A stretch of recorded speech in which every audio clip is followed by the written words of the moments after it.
I'm reading from Answer to Job by C.G. Jung, the 50th anniversary edition, paragraph 558 of volume 11 of the collected works of C.G. Jung. Should any of my readers feel tempted to add an apologetic only to the God images as we perceive them, he would immediately fall foul of experience, which demonstrates beyond any shadow of the doubt the extraordinary numinosity of these images, the tremendous effectiveness, mana, of these images is such that they not only give one the feeling of pointing to something real, but make one convinced that they are actually express it and establish it as a fact. This makes discussion uncommonly difficult, if not impossible. It is, in fact, impossible to demonstrate God's reality to oneself except by using images which have arisen spontaneously or are sanctified by tradition, and whose psychic nature and effects the naive-minded person has never separated from their unknowable metaphysical background. He instantly equates the effective image with the transcendental X to which it points. The seeming justification for this procedure appears self-evident and is not considered a problem so long as the statements of religion are not seriously questioned. But if there is an occasion for criticism, then it must be remembered that the image and the statement are psychic processes which are different from their transcendental object. They do not posit it, they merely point to it.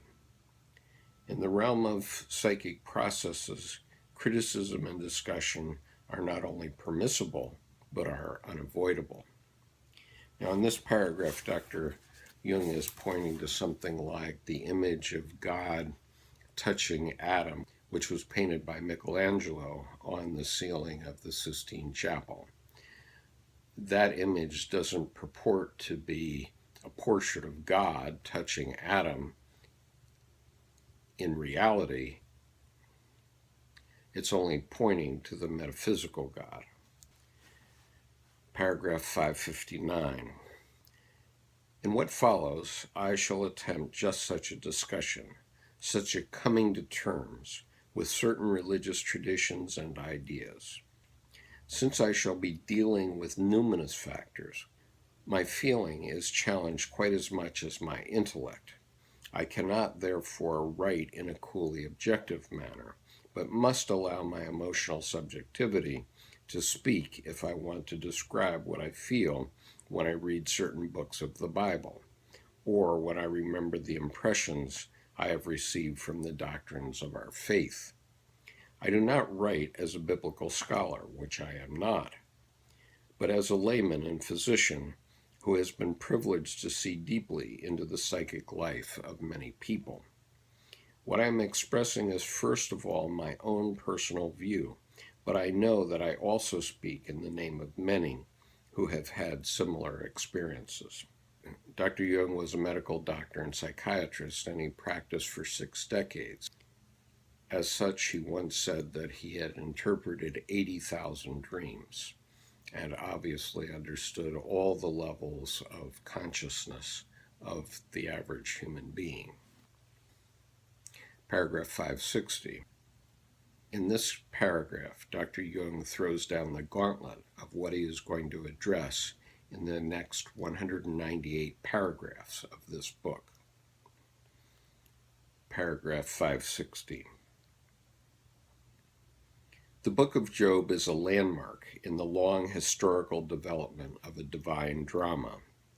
At the time the book was written, there were already many testimonies which had given a contradictory picture of Yahweh, the picture of a God who knew no moderation in his emotions and suffered precisely from this lack of moderation.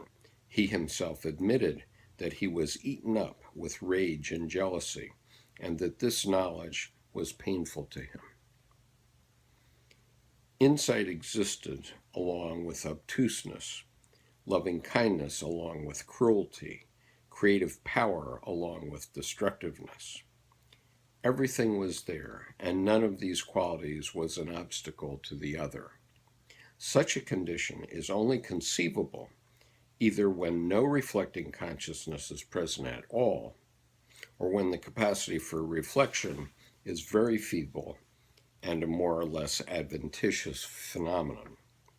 A condition of this sort can only be described as amoral. So there you have it. Right here in paragraph 560, Dr. Jung is calling Yahweh out as amoral. Paragraph 561.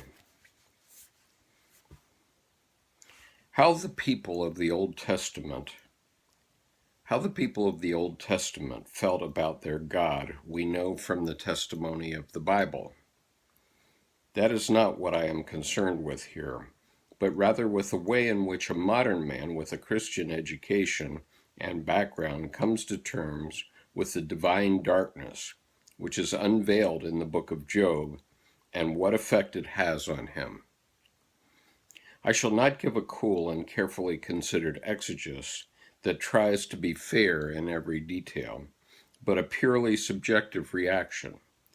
In this way, I hope to act as a voice for many who feel the same way as I do, and to give expression to the shattering emotion which the unvarnished spectacle of divine savagery and ruthlessness produces in us. Even if we know by hearsay about the suffering and discord in the deity, they are so unconscious and so ineffectual morally that they arouse no human sympathy or understanding. Instead, they give rise to an equally ill-considered outburst of affect and a smoldering resentment that may be compared to a slowly healing wound. And just as there is a secret tie between the wound and the weapon, so the effect corresponds to the violence of the deed that caused it. Paragraph 562. The book of Job serves as a paradigm for a certain experience of God, which has a special significance for us today.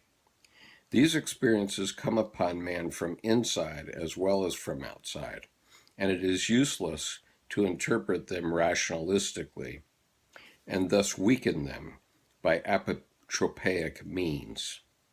It is far better to admit the effect and submit to its violence than to try to escape it by all sorts of intellectual tricks or by emotional value judgments. Although by giving way to the effect, one imitates all the bad qualities of the outrageous act that provoked it, and thus makes oneself guilty of the same fault. That is precisely the point of the whole proceeding. The violence is meant to penetrate to a man's vitals, and he to succumb to its action. He must be affected by it, otherwise its full effect will not reach him. But he should know, or learn to know, what has affected him. For in this way he transforms the blindness of the violence on the one hand and of the effect on the other into knowledge. Paragraph 563. For this reason, I shall express my effect fearlessly and ruthlessly in what follows, and I shall answer injustice with injustice, that I may learn to know why and to what purpose Job was wounded, and what consequences have grown out of this for Yahweh as well as for man. Paragraph 564. Job answers Yahweh thus: Behold, I am of small account. What shall I answer thee? I lay my hand on my mouth. I have spoken once, and I will not answer. Twice, but I will proceed no further. Footnote. This is from Job 40, 4-5. Parentheses. Quotations throughout are from the Revised Standard Version, except where the Authorized Version is closer to the text of the Zurcher Bible, used by the author in conjunction with the original Hebrew and Greek sources. Where neither Revised Standard Version nor Authorized Version fits, I have translated direct from the Zurcher Bible. The poetic line arrangements of the Revised Standard Version is followed insofar as possible. This is a note from the translator. This is translated by R.F.C. Hall. R.F.C. Hall was a wheelchair-bound man who translated the collected works of C.G. Jung for about 40 years, from German to English. Paragraph 565. And indeed, in the immediate presence of the infinite power of creation, this is the only possible answer for a witness who is still trembling in every limb with the terror of almost total annihilation. What else could a half-crushed human worm, groveling in the dust, reasonably answer in the circumstances? In spite of his pitiable littleness and feebleness, this man knows that he is confronted with a superhuman being who is personally most easily provoked. He also knows that it is far better to withhold all moral reflections, to say nothing of certain moral requirements which might be expected to apply to a god. I'm reading paragraph 566. Just a warning to my listeners, Dr. Jung could write extremely long paragraphs. Some of them later in this book go 2.5 or 3 pages. This paragraph 566 extends over a page. Yahweh's justice is praised, so presumably Job could bring his complaint and the protestation of his innocence before him as the just judge. But he doubts this possibility. How can a man be just before God? If I summoned him and he answered me, I would not believe that he was listening to my voice. If it is a matter of justice, who can summon him? He multiplies my wounds without cause. He destroys both the blameless and the wicked. If the scourge slay suddenly, he will laugh at the trial of the innocent. I know, Job says to Yahweh, thou wilt not hold me innocent. I shall be condemned. If I wash myself never so clean, yet shalt thou plunge me in the ditch. For he is not a man, as I am, that I should answer him, and we should come together in judgment. Job wants to explain his point of view to Yahweh, to state his complaint, and tells him, thou knowest that I am not guilty, and there is none to deliver out of thy hand. I desire to argue my case before God. I will defend my ways to his face. I know that I shall be vindicated. Yahweh should summon him and render him an account, or at least allow him to plead his case. Properly estimating the disproportion between man and God, he asks, wilt thou break a leaf driven to and fro, and wilt thou pursue the dry stubble? God has put him in the wrong, but there is no justice. He has taken away my right. Till I die, I will not put away my integrity from me. I hold fast to my righteousness and will not let it go. His friend Elihu, the Buzite, does not believe the injustice of Yahweh. Of a truth, God will not do wickedly, and the Almighty will not pervert justice. Illogically enough, he bases his opinion on God's power. Is it fit to say to a king, thou art wicked, and to princes, ye are ungodly? One must respect the person of princes and esteem the high more than the low. But Job is not shaken in his faith, and had already uttered an important truth when he said, behold, my witness is in heaven, and he that vouches for me is on high. My eye pours out tears to God, that he would maintain the right of a man with God, like that of a man with his neighbor. And later, For I know that my vindicator lives, and at last he will stand upon the earth. Paragraph 567. These words clearly show that Job, in spite of his doubt as to whether man can be just before God, still finds it difficult to relinquish the idea of meeting God on the basis of justice and therefore of morality. Because, in spite of everything, he cannot give up his faith in divine justice. It is not easy for him to accept the knowledge that divine arbitrariness breaks the law. On the other hand, he has to admit that no one except Yahweh himself is doing him injustice and violence. He cannot deny that he is up against a God who does not care a rap for any moral opinion and does not recognize any form of ethics as binding. This is perhaps the greatest thing about Job, that, faced with this difficulty, he does not doubt the unity of God. He clearly sees that God is at odds with himself, so totally at odds that he, Job, is quite certain of finding in God a helper and an advocate against God. As certain as he is of the evil in Yahweh, he is equally certain of the good. In a human being who renders us evil, we cannot expect at the same time to find a helper. But Yahweh is not a human being. He is both a persecutor and a helper in one, and the one aspect is as real as the other.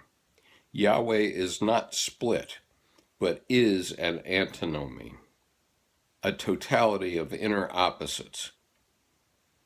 And this is the indispensable condition for his tremendous dynamism, his omniscience, and omnipotence. Because of this knowledge, Job holds on to his intention of defending his ways to his face, i.e., of making his point of view clear to him, since notwithstanding his wrath, Yahweh is also man's advocate against himself when man puts forth his complaint. Paragraph 568 of the 50th anniversary edition. One would be even more astonished at Job's knowledge of God if this were the first time one were hearing of Yahweh's amorality. His incalculable moods and devastating attacks of wrath had, however, been known from time immemorial. He had proved himself to be a jealous defender of morality and was specially sensitive in regard to justice. Hence, he had always to be praised as just, which, it seemed, was very important to him. Thanks to this circumstance or peculiarity of his, he had a distinct personality, which differed from that of a more or less archaic king only in scope. His jealous and irritable nature, prying mistrustfully into the faithless hearts of men and exploring their secret thoughts, compelled a personal relationship between himself and man, who could not help but feel personally called by him. That was the essential difference between Yahweh and the all-ruling Father Zeus, who in a benevolent and somewhat detached manner allowed the economy of the universe to roll along on its accustomed courses and punished only those who were disorderly. He did not moralize, but ruled purely instinctively. He did not demand anything more from human beings than the sacrifices due to him. He did not want to be anything with human beings because he had no plans for them. Father Zeus is certainly a figure, but not a personality. Yahweh, on the other hand, was interested in man. Human beings were a matter of first-rate importance to him. He needed them as they needed him, urgently and personally. Zeus, too, could throw thunderbolts about, but only at hopelessly disorderly individuals. Against mankind as a whole, he had no objections. But then they did not interest him all that much. Yahweh, however, could get inordinately excited about man as a species and men as individuals if they did not behave as he desired or expected, without even considering that in his omnipotence he could easily have created something better than these bad earthenware pots.